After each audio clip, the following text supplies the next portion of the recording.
Chapter 3, Section 4, Solving Multi-Stepped Inequalities. We're going to start with a bit of review. Let's say I was to give you an equation, let's say 3x minus 2 equals 10. And I was going to tell you to go solve that for x. Now we've done this enough times. We did it through the whole chapter 2. You should be able to figure this one out then too. We want to solve for x, so what do we get rid of first? All right, remember we want x by itself. X equals something. Well, the first thing we need to do is get rid of the addition and subtraction. So in this case here, we're going to add 2 to both sides, right? We're going to put that line in here. And when we do that, this goes away. We end up with 3x down here, and that equals 12. Since we're multiplying a 3 times x here, we're going to divide by 3 on both sides. This should be very familiar with what you've been doing. Okay, we come up with x equals 4. What we're going to do different now is we're going to put an inequality sign in there. And what's an inequality sign? Well, inequality sign is like less than or greater than or less than or equal to or greater than or equal to. All right, so let's say it could be less than or greater than or less than or equal to or greater than or equal to. These types of signs. So if I was going to take that same equation and I was going to say 3x minus 2 is greater than or equal to 10, I can solve this. Doing it the same way, I'm going to add 2 to both sides. Treat this just like it was an equal sign. All right? We end up with 3x, because this goes away, is greater than or equal to 12. We can divide by 3 both sides, and we end up as x is greater than or equal to 4. That's solving a multi-step inequality. It really doesn't look any different than when we have an equal sign in there, right? It's very true, and we can do every one of them like this except, and here comes the exception, except for when we are dividing or multiplying by a negative. What do I mean by that? Let me give you an example. Let's say we have 6 minus 3x is greater than 45. Okay? Well, treat it just like we did before. This acts like an equal sign for the moment. And we can say we got a plus 6 over here, so we have to subtract 6 off both sides. This goes away. We're left with a minus 3x is greater than, in this case here, 39. Okay? Now I want you to notice right here, we have a negative sign there. That negative sign is going to change what this equation is going to look like, because any time that we multiply or divide by a negative, it takes the sign here and it switches it around the other way.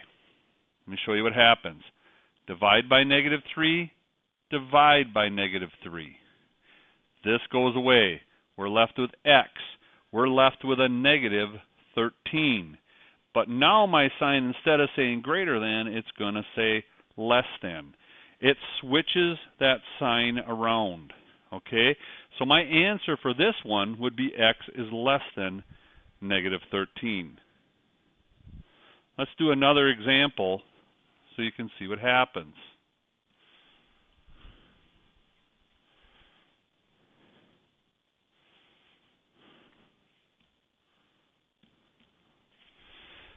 Let's try this one. Let's try 4 minus 2x is less than or equal to, let's see, we want to come up with something, let's say this is 8. All right? So we're going to do it like we did before. We're going to treat this like it's just an equal sign. We're going to put our line through it. We're going to subtract 4 off this side, so we subtract 4 off this side. This goes away. We end up with 4 over here. We bring our minus 2x down here is less than or equal to 4.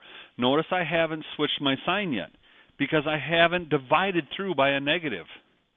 Now I'm going to divide through by negative 2.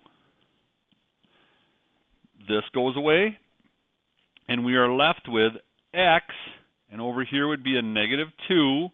4 divided by -2 is -2, and we switch our sign around now because we divided through by a negative.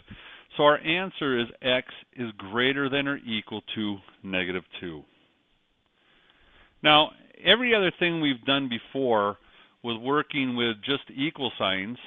Actually, let's clear this all. Everything we've done before just working with equal signs still remains the same when we're working with inequalities. Let me give you an example. 6 times x minus 3 plus 4x is less than or equal to 42. Okay? In this case here, before we can do anything, we have to distribute this 6 through the parentheses. So 6 times 1x is 6x.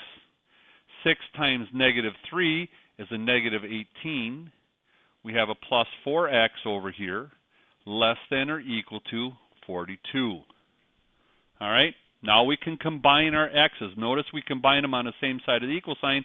So we go with 6x plus a 4x. 6x plus 4x is 10x. Minus 18 is less than equal to 42. We're going to add 18 to both sides. We're going to get rid of that. Remember we do this. Plus 18. And we come up with 10x. This goes away. We can leave our less than or equal to in there because all we've done is subtracted. All right? It's only when you multiply or divide by a negative do you change the sign. And this is 60. So now we have 10x is less than or equal to 60. Notice that this is really a plus right here. So we don't change the sign when we divide through. Divide by 10, divide by 10, and this goes away, and you find out that x is less than or equal to 6. And that would be our answer. So it really acts the same as what we've done before, working with equations. Nothing's changed except now that the inequalities will switch to the other side when you multiply by a negative or you divide by a negative. Then we switch the inequality signs around.